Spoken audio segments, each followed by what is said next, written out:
Welcome to Going the Extra Mile, a podcast brought to you by Newleaf Training and Development. Each edition is sure to lift your spirit and encourage you in today's working world. Enjoy! Lessons from summer camp. I'm considering going back to school. I have my bachelor's degree and the equivalent of a master's degree due to my chartered accountancy qualifications, but I'm intrigued by the idea of actually pursuing a doctorate. Given our business's focus on staff training and leadership development, I'm interested in completing a Doctor of Educational program in organizational leadership at a local university over the next 3 years while continuing to run our business.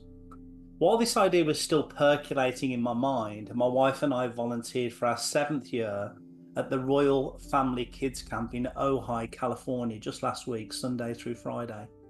This camp caters to children in the foster care system. We strive to be positive role models for these 7 to 11-year-olds who've been let down by those closest to them. It's an exhausting yet incredibly rewarding experience. Now I'm back in the creature comforts of my own home, I'm beginning to peruse the curriculum overview for the doctorate program.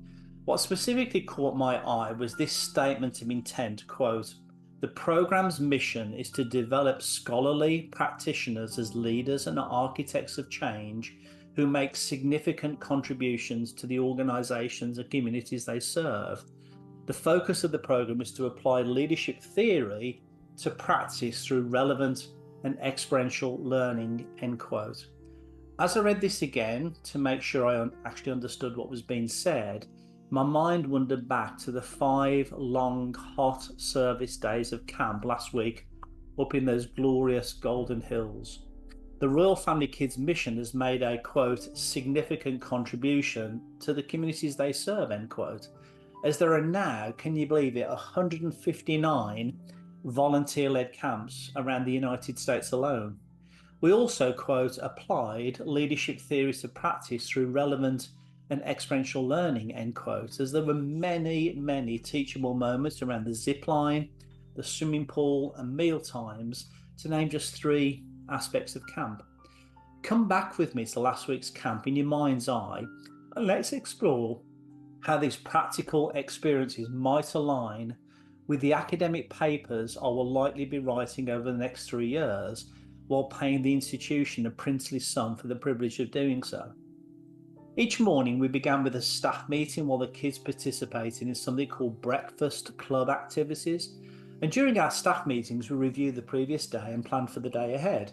Effective organisations likewise prioritise communication among supervisors, managers and leaders to establish a cohesive rhythm and keep teams focused on their top priorities in service to their customers. Each day, each pair of cabin counsellors shared their what we call I Spies with the team, small noteworthy actions by campers that exemplify character traits like kindness, patience and respect.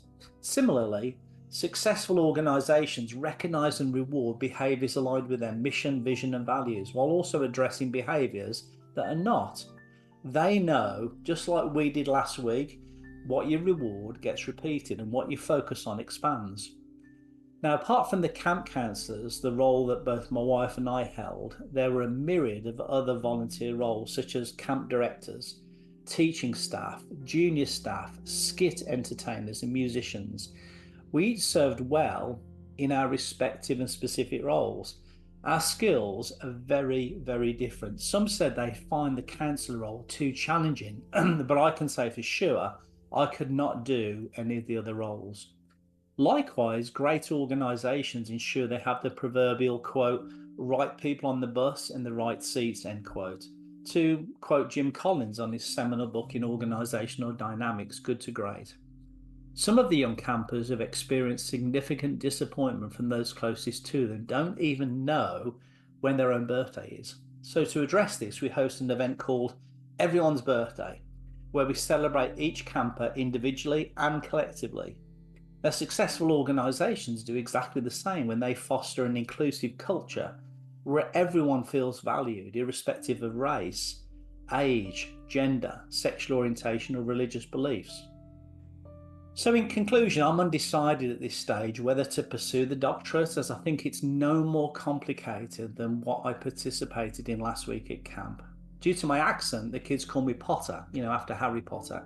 And they do kind of think Dr. Potter has a nice ring to it. We'll see. I'll keep you informed. I hope you found that short story useful, and if you did, feel free to rate, review, and share this podcast. We'll be back next week with another episode, and we also invite you to check out our other weekly podcast, Take 5, an inspiring interview with a leader worth listening to. Bye for now.